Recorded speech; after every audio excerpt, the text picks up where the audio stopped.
Are you ready to take your message, your business, and your life to the next level? Want to learn from someone with more than a decade of experience, training tens of thousands of people from all around the world? Hi, Cliff. This is Pauline from Auckland, New Zealand. John from Calgary, Alberta. Amy Porterfield. Michael Hyatt. Dan here from Dunedin, New Zealand. Ray Edwards. Mark Mason. Mike Stelzner. Pat from Smart Passive Income. It's Darren from Melbourne, Australia. Now is the time to live the life of your dreams and do the work you feel most called to do in the world. Welcome to the Cliff Ravenscraft Show. Here's your host, Cliff Ravenscraft. Well, thank you for tuning in to another episode of the Cliff Ravenscraft Show. Welcome.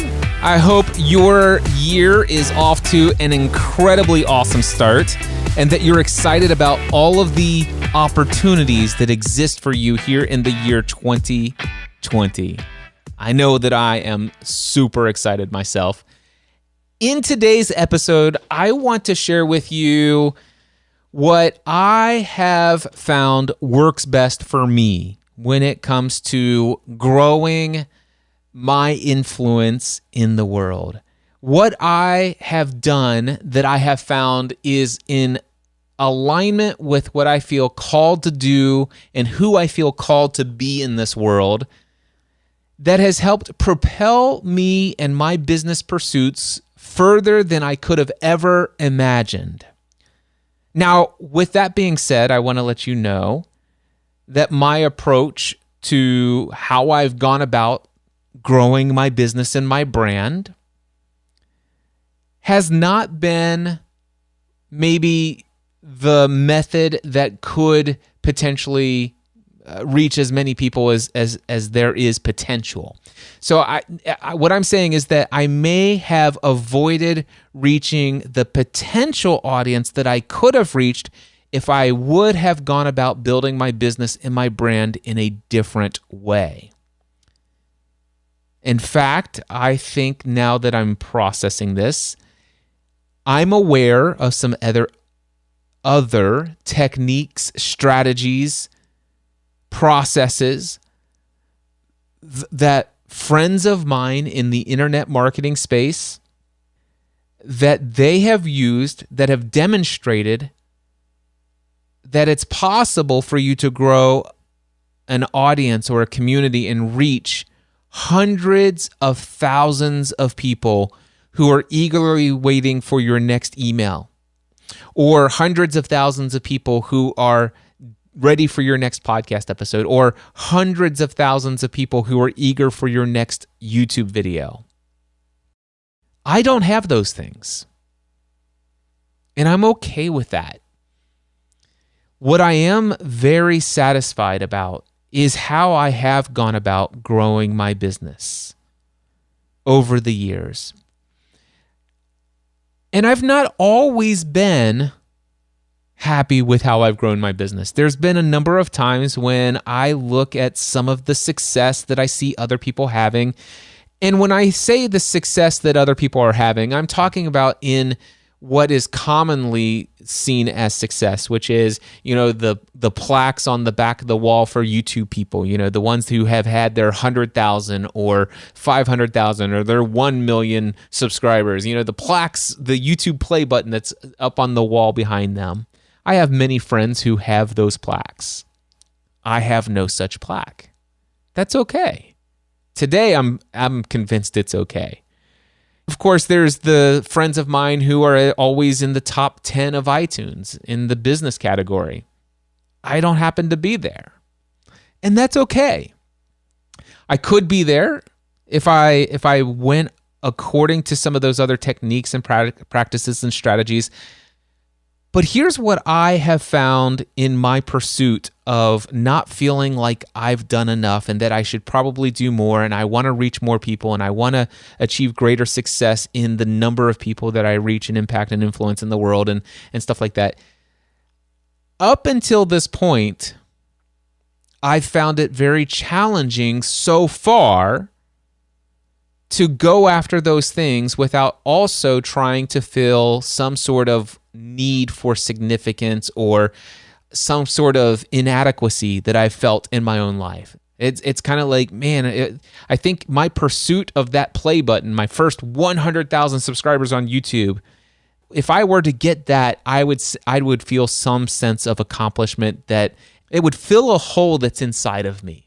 Or maybe if I could send an email and it reaches 100,000 people, and I was able to do a internet marketing online course launch, and after 3 or 4 weeks of putting a digital course together, I could then hit the launch button, maybe work really hard for 2 or 3 weeks, but have one of those multi-million-dollar launches. I have very close personal friends who do that routinely. I have not done yet such a launch. And part of me in the past has said, man, you know what? I think I'm going to pursue that. I'm going to create that style of a launch. I'm going to go and implement those techniques and those strategies. But one thing that has happened so far in each of the times when I've gone to pursue that, I didn't do it with the same kind of clear conscience and pure motive of serving. There always, so far in the past, has always been this, man, I feel like, man, not only do I want to do this because, I think I could serve more people, but there's always been, man, just look at all the passive income I would have. Just look at all the opportunities, for monetization. Look at all the ways that I will be able to, other people will see the visible proof of how significant I am. And all this other crazy stuff has been tied up in those pursuits. I've never pursued those things. I actually, you know what? I'm not sure that I should use that language. I think I might be able to go back and say, well, there have been some times when I did this with the pure motive, and I did see increased success and stuff like that. But it seems like maybe I tend to, up until this point, I've tended to slip into doing it for the wrong reasons from time to time. And so ultimately, I default back to a strategy and a method that is clearly within my identity of who I am. And I'm not saying that I don't need to have a radical shift at some point in my identity and how I show up in the world. But up until this point, I've learned that my voice in the world is to show, you know what, you can have an incredible amount of impact and influence in the world.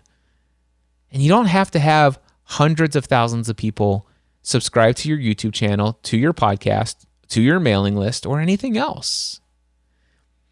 Some of my favorite content that I've ever produced in the world, and I think the content that resonates with people the most, and the ones that I believe have done the most good residual all the way down through the people that I taught, and then the people that I hear them saying the things they first heard from me, sharing that with their communities, and the ripple effects, is where it's like, listen, don't use the language, I only have 100 downloads per episode. I only have 700 people on my mailing list. I only have 5,000 or what am I? I think I'm at 7,000 subscribers on my YouTube. What if you only have 10 people? That's 10 people. That's 10 human beings. And who knows who those 10 human beings are? And so one of the episodes I created, I did a series of episodes. One of them was titled, You Only Need 1,000 True Fans, where I talked about an old article from like 2008, where you could make an incredible living with 1,000 true fans. And in that same podcast episode months ago, when I talked about that, I talked about the fact that, you know what, you don't even need 1,000. You can do it with 100. You could have an incredible living with just 100 true fans. And then I even got a little bit more crazy than that. And I said, you know what? You could actually create an incredible living. I mean, I'm talking about an amazing living with only 10 true fans. I mean, I've been dreaming, what would life be like if I only worked with 10 clients who each paid $100,000 per year? I can tell you that's very possible. And so, it's just these kind of things have been going through my mind. And the question is, well, wouldn't it be better, though, to work with hundreds of thousands of people downloading my content? I mean, it's so many more impressions. I'd reach so many more people. But the question is can I be convinced that my message being inside of 100,000 people's inbox, can I be fully convinced that that is guaranteed to give me more impact and influence in the world than that same email landing in 10 people's inboxes?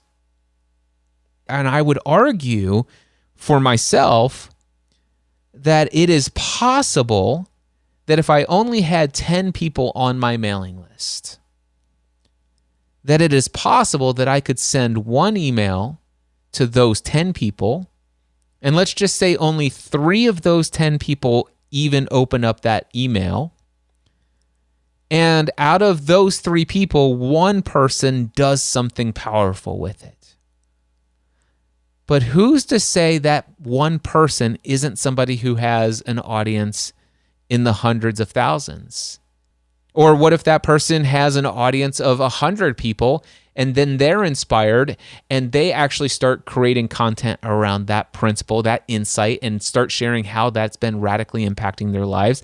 And then all of a sudden, they're starting to tell people and mail people who actually have larger audiences. And then all of a sudden, there's this ripple effect.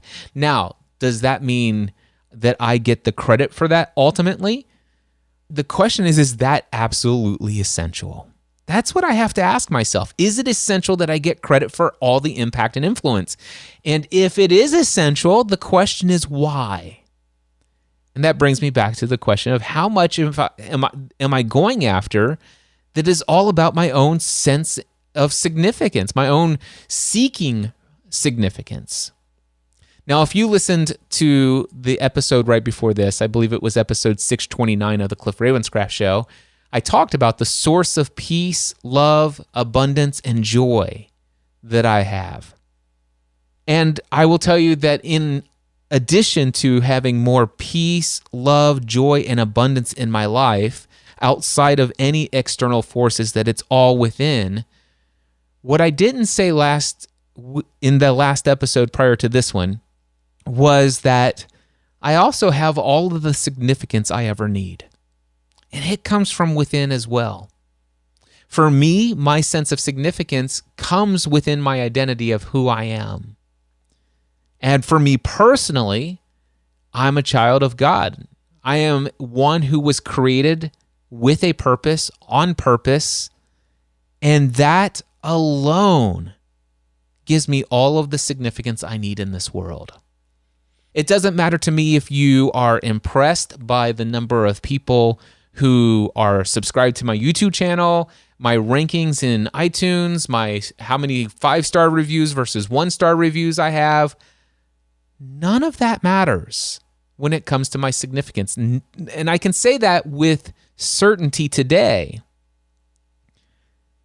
because I've stopped seeking significance outside of what I know internally. That's what I'm trying to say. And because of that, I'm in a place where today I'm like, listen, I don't need to grow my brand. I did a audio journal podcast episode recently. And for those of you who don't know, I have another podcast that I produce a bit more frequently even than the Cliff Ravenscraft Show. It's called The Audio Journal. You can find out more over at mindsetanswerman.com/audio journal. Anyway, in that episode, I did an episode a couple weeks ago titled, I've never cared less about building my brand or something like that. I'm just not concerned. I'm just not concerned right now about building my brand, becoming well-known, chasing fame. And it's not that those things aren't ever going to happen for me. In fact, I still have a vision of the future that actually shows me, my vision is that one day I will stand on a stage in a stadium, tens of thousands of people, and yes, they came there to see me. Will it be my own event? Maybe. Who knows? I just don't care about pursuing it anymore. And if it happens, it's going to happen because it truly is meant to happen, not because I make it happen. And certainly not because I made it happen so that I can feel more significant one day when I finally achieve that goal. Anyway, where is all of this coming from? I felt compelled to record and share this episode with you after having a conversation with, I think I can pronounce her name correctly. It's Melina Benson. All right. So here's how this happened. A couple months ago, I got an email from my friend Phil Mershon. Phil Mershon is a high up person at Social Media Examiner. He's one of the guys who maintains all the awesome experience that you have at Social Media Marketing World in San Diego, California, if you've ever attended. So Phil Mershon occasionally will jump on calls with people and interview attendees and ask them about their experiences. And he was having such a call. And on that call, he was talking to Melina, and Melina had told him about one of her favorite experiences at Social Media Marketing World. And she told him the story of how she attended my workshop. I did a 90-minute workshop on a mindset to achieve any goal. She attended my workshop and she came in and was sitting in the row, and she told Phil Mershon, this guy, Cliff Ravenscraft, walked down the aisle and like in between the chairs all the way, like crawling through people's backpacks and everything, just to shake my hand and introduce himself and ask me, all kinds of great questions about who I am, what I most hope to get out of the session. And he called me by name, and it was incredible. I've just never felt so welcomed. And it's like, man, that set the tone for my conference experience. Now, as soon as she started speaking those things, he's like, hey, can I have permission to share that with Cliff? And so she gave permission. And so therefore, the audio recording of that particular point of the conversation was shared with me. Phil said, I thought you might want to hear this. This is an incredible testimonial, and I just want to let you know the impact you're having. And I said, that is so cool. And so I then went on Facebook looking for Melina, and I'm like, hey, I want to send you a Facebook friend request. And I waited for her to accept it. I sent her a Facebook messenger. I said, hey, little birdie told me that you were saying great things about me to Phil Mershon recently about your experience with Social Media Marketing World. In fact, Phil shared with me the audio recording of the things that you said. And I just want to let you know, you made my day.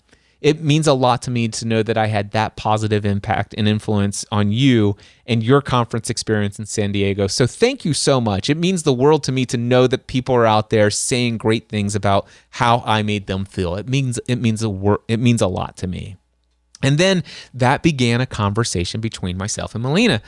And turns out I did some research on her as I was looking her up, and I saw that does some coaching. I saw that she's writing a book, and I started asking her questions, encouraging her. And she goes, Cliff, I'd love to interview you for my book. I don't have a podcast or anything like that, but I would love to jump on a Zoom call and interview you. I think I'd like to include something about you in my book. And I said, I'd be happy to. Here's a link to schedule a call with me. So we got on a Zoom call, and she started asking me a couple questions. And I'm like, at the end of our conversation, I said, you know what? You just pulled out of me my most recent thoughts and feelings.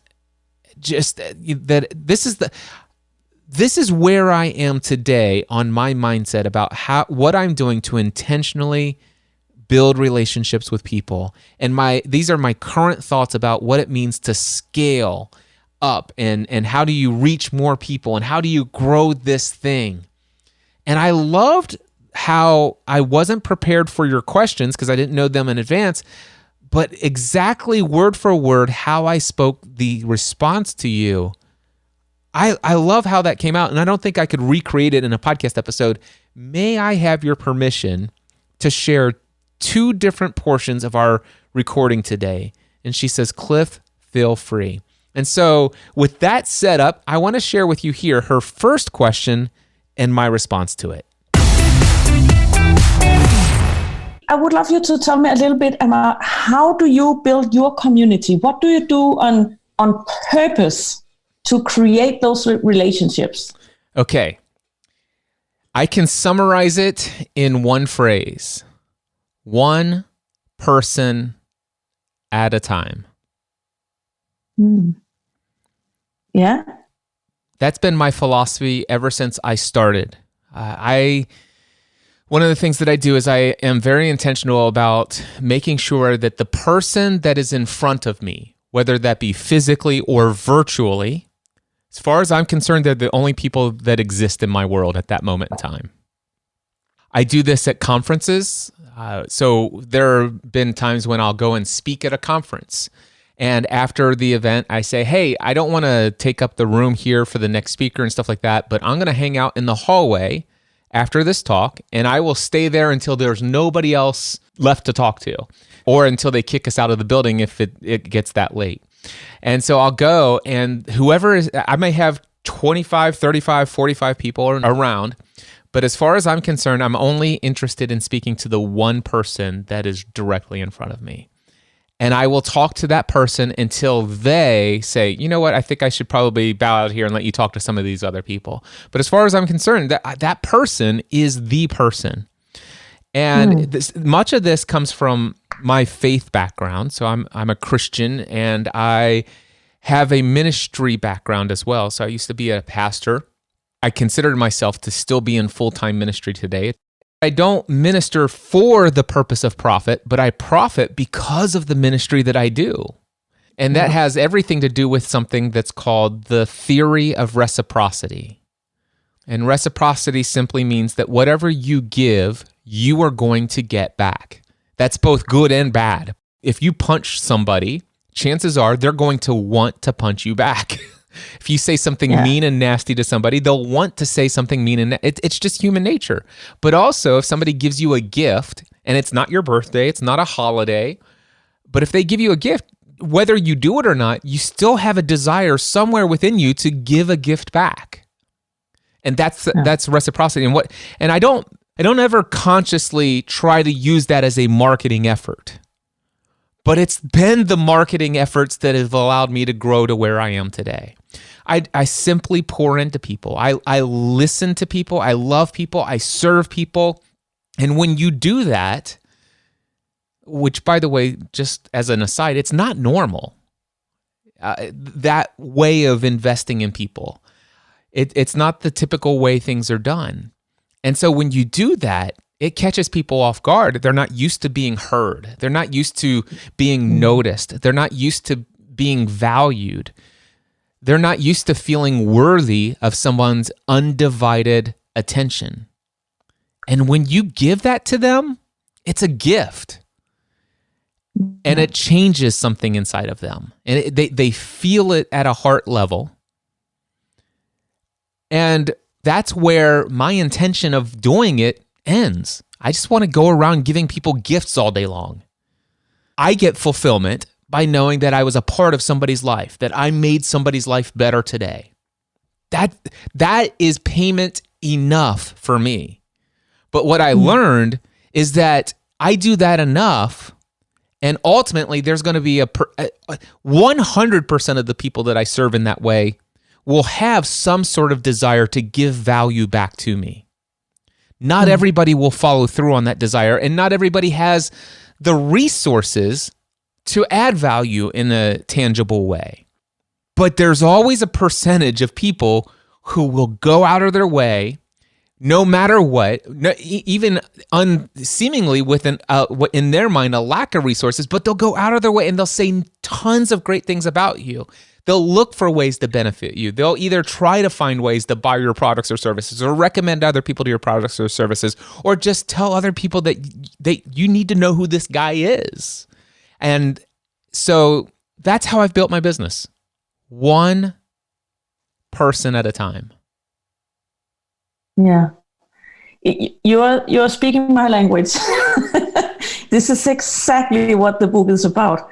And you mentioned it's not normal. You said it's not normal. People are not used to being paid attention to. Yeah. Who does this? Are you alone on this? Oh no. I learned from somebody who inspired me in this area. Dan Miller, he's the author of the book 48 Days to the Work You Love. And when I had the opportunity to meet him, I had a goal of meeting him. It's like, man, I would love to meet Dan Miller. And my goal of meeting Dan Miller back in 2009 was very specific. It's like, listen, I don't want to just go to a conference and at the end of a talk be just one person in a line of people that gets 5 minutes of his time. And then all of a sudden, at the end of the day, he has no idea who I am from the sea of people that he shook hands with that afternoon. But I have a desire to know him, to meet him, to actually tell him my story of how he's impacted my life. But more important than how my life was impacted, but if it weren't for him, I've been I've had the opportunity to positively impact and influence the lives of thousands of people because of how he's inspired me to pursue the work I love versus staying comfortable in a day job in a family-run insurance agency for years. And then when I got the chance to meet him, I had never felt so worthy. It's like I felt that I was the only person who existed in his world. He wasn't checking his watch or his email. He wasn't looking to see how much time is left before, he's done with. It's like he gave me his undivided attention, and then he invited me to come spend a weekend with him. It's like, hey, I could use your help if you want to help me. It sounds to me like you'd love to hang out. I need somebody to help me upgrade the sound of my podcast. If you want to come down, you can stay in my guest bedroom and we can hang out together. And I'm like, what? Yeah. How is this possible? Yeah. And it's Melina, that is what's happened for me. It's just those kind of people have done that for me. And I think it was Maya Angelou who was the person who's first known for this statement. People won't remember you for all the things you accomplished. They won't remember you for all of the fancy things that you did. They won't remember all the material possessions that you owned or accumulated. After you die, the only thing people will remember is how you made them feel. Yeah. I don't know if that's who the original quote was from. Maya Angelou may have been that, but I heard it from my friend David Foster, who actually passed away several years ago. But I got to tell you, he is another man who made me feel like I was the only person in his world. And when I went to his memorial service, I was beyond blown away. I had no idea just how large of an impact and influence that man had in the world. There were people, so he lived in the Nashville area, Franklin, Tennessee, and you may or may not know that Nashville, Tennessee is like a lot of celebrities live there.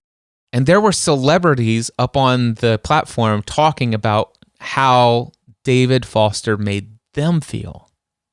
And I'm like, oh my gosh, I spent hours. He spent hours talking to me for months, all the way up until the time when he died. It just like, how does anybody have that much time to devote to me? Especially when it seems like that's how he treated all these other people, these hundreds and hundreds of other people at this moment. How is this possible? So to answer your question, Melina, am I alone in this? No. There's a powerful number of people out there who have discovered the value of of building relationships and investing in people and serving people at a deep level, one person at a time. Yeah, I can totally relate to that. Totally.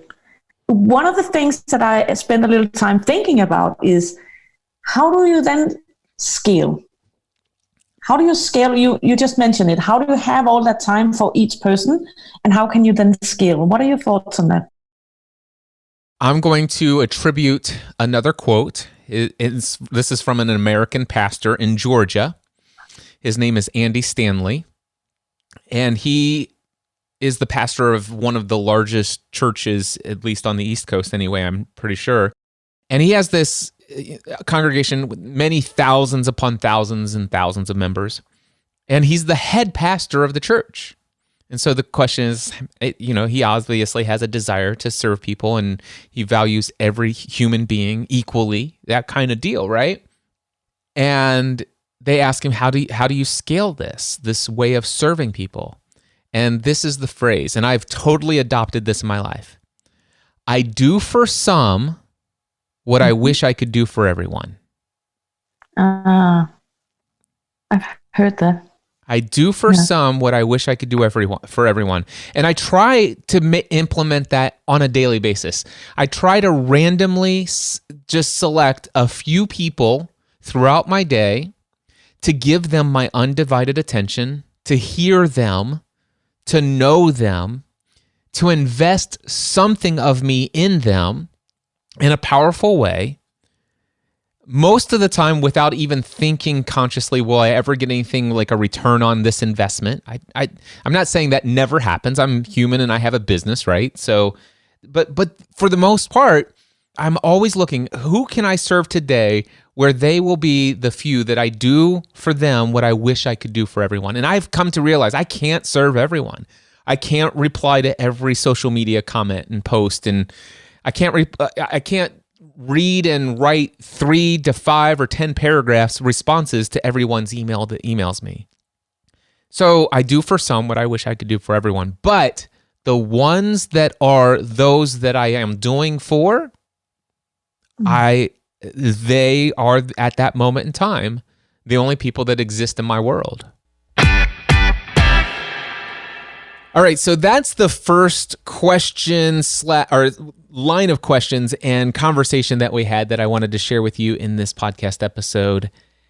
And we had a little bit more conversation before this next clip I want to share with you, but she ultimately got around to asking this question. She goes, well, what about scalability and passive income, that kind of thing? Obviously, at this point, from 2008 all the way down to 2020, you've had to have built and scaled this thing to the place where you've got some passive income kind of stuff happening, right? Where you're making money while you sleep, you get the marketing funnels turned on and all this other stuff. And by the way, she didn't ask it in that way. In fact, I'm going to let you know how she asked the question and my response to scaling my business here. Some kind of a product that is scalable. Do you have that in your business? I have had that in my business. I have shifted back and forth from the scalable, more passive income pursuits and the one-on-one pursuits. And I don't think there's any one right way to build a business.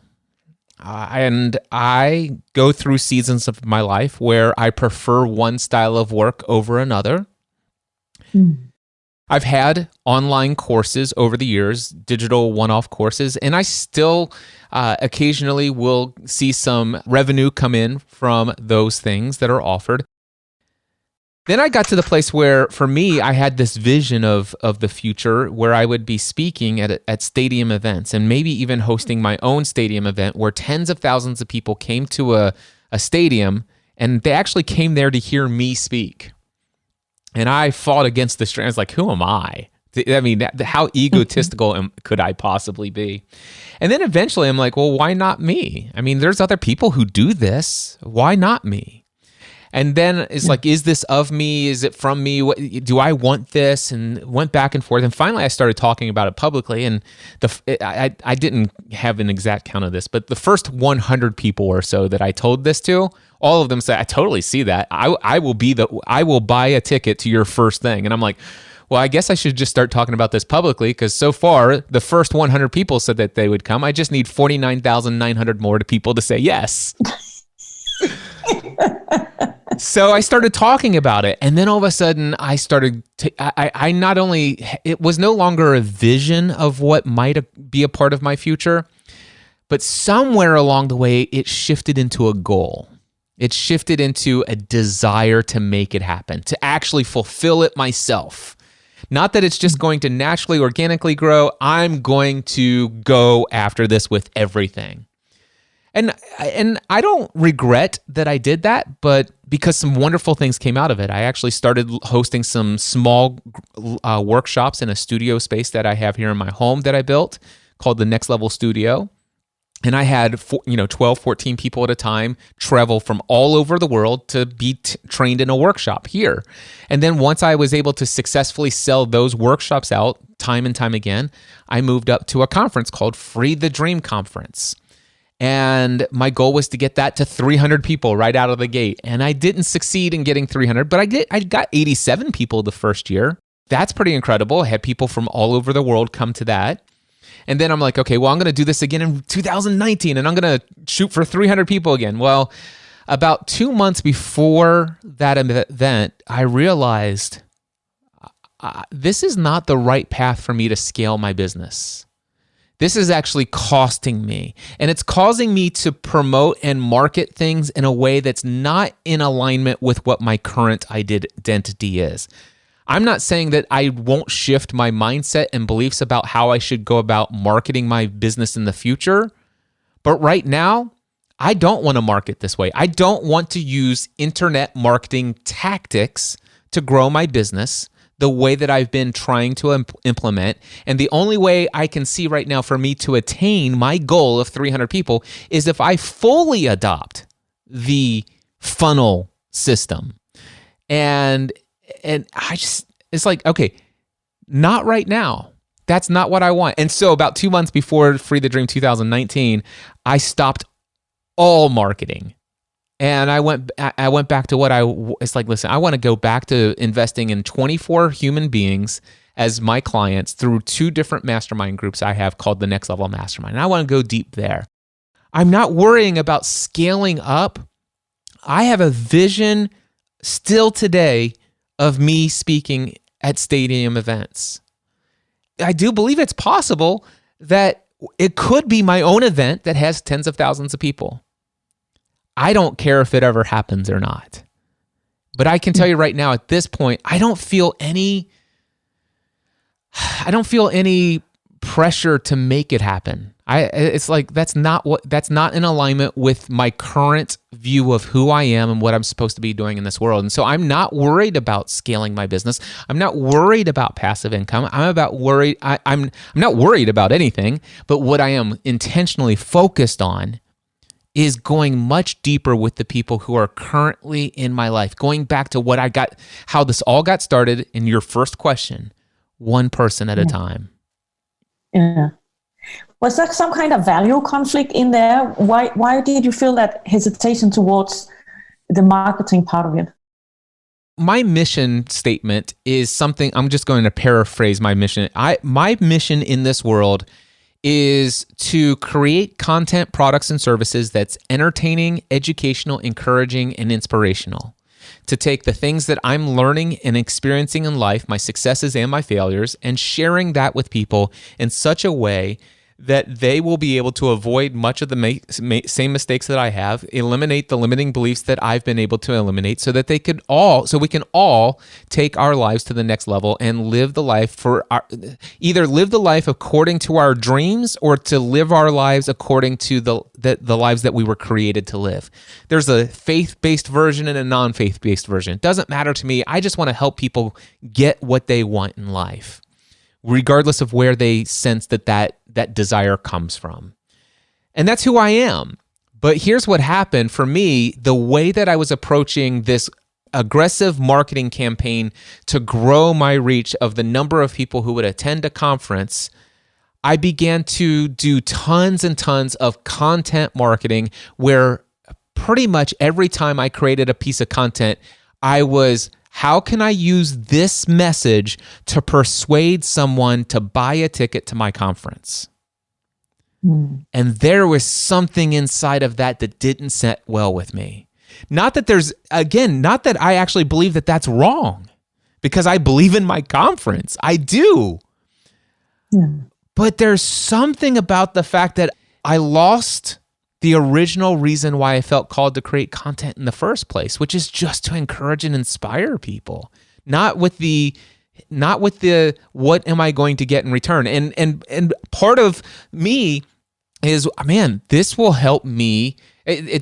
Number one, financially, it will help me in my business. I mean, again, I'm in business for profit, so I have no problems with that. But where I finally realized is that I didn't realize that I had slipped back into a life of where each person who said yes, and if I reach my goal of 300 this year, and I then reach my goal of 600 the next year, and I reach my goal of doubling it every year after that, boy, number one, how significant will I feel if I do that?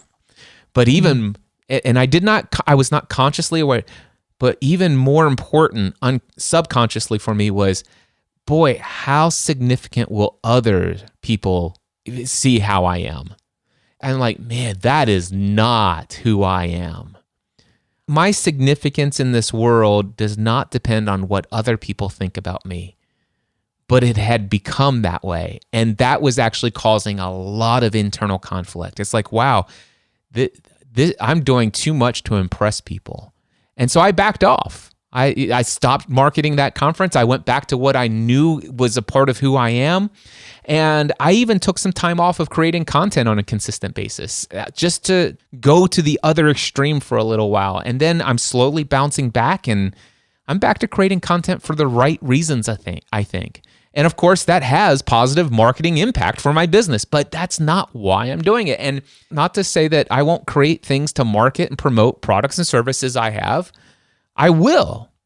But I think when I actually go back to doing those things, when I start putting calls to actions back into the content and other stuff that I create in this world, it will be free of the attachment to, I really need you to buy something from me or to respond to my call to action so that I will feel good about who I am.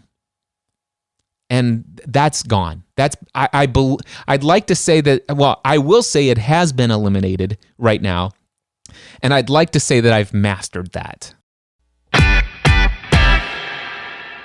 All right, so yeah, I just wanted to be able to share those thoughts with you. I shared that in my interview with Melina. And oh, by the way, real quickly, let me just play this for you real quick. I asked her to share her name and the name of her book and where you can find it so that you are aware of that. Let me go ahead and give her that plug right here. I am Malene Benson, and my book is called Marketing Made Human, and it will be published on Amazon February 15th.